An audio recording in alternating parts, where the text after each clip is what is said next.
بیخي د خوشحالۍ ویاړ او افتخار ډک خبر د افغان کرکټ مینوالو لپاره. افغان کرکټ نوي ځلیدونکي ستوري شفیق الله غفاري په 11 لوبغاړو کې لومړی مقام خپل کړ.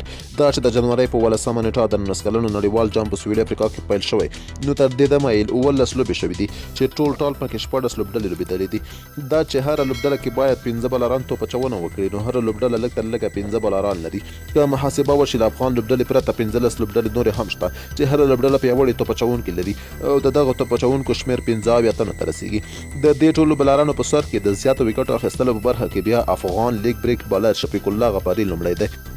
هغه په 2 لوبو کې 11 وکټې اخیستې دي او تر دې دمه د 19 کلنو نړیوال 500 جام په لړ کې د نوملړ په سر کې ځای لري. هغه د جنوري په 11مه د جمعې په ورځ له کوربا سویلي افریقا 19 کلنو لوبډلې سره د نړۍ په کچه یوه غوره توپ اچونه وکړه او نوم یې د غوره بالینګ په څیرو کې ثبت کړ. هغه په 9.1 اورونو کې د جنوري په 11مه 6 وکټې واخیستې، 15 منډې ورکړې چې یوازې 4 پکې بولډ اوټونه وکړل.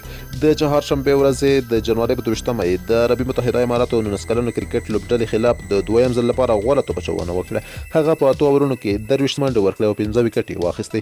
افغان 19 کلنو کرکټ لوبډلې خپله دویمه 500 لوبه هم په 160 منډو ګټلې وه چې د لوبې غوره لوبغاړي جایزه هم د دوهم ځل لپاره شفیق الله غفاري واخیسته. اوس مهال شفیق الله غفاري د نړۍ د 15 بلرانو څخه په وکټو اخیستلو کې مخکې دی او د 11 وکټو په اخیستو سره یې د جدول په سر کې ځای نیولی دی.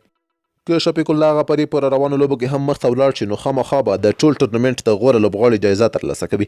د غفاري لپاره زرین چانس دی. کله چې راشد خان په 2018 کال کې افغان لوبډلې او سوداګریز کرکټ لیګونو کې د لوبېدو پر مهال ښه وځلېد، ټولو دا سوچ کوه چې که راشد خان زوړ شي او له کرکټ څخه تقاعد شي، بیا به د ده ځای څوک ډکوي. خو اوس د غفاري په خورا ښه ځلېدلو سره اندېښنه پای ته ورسېده.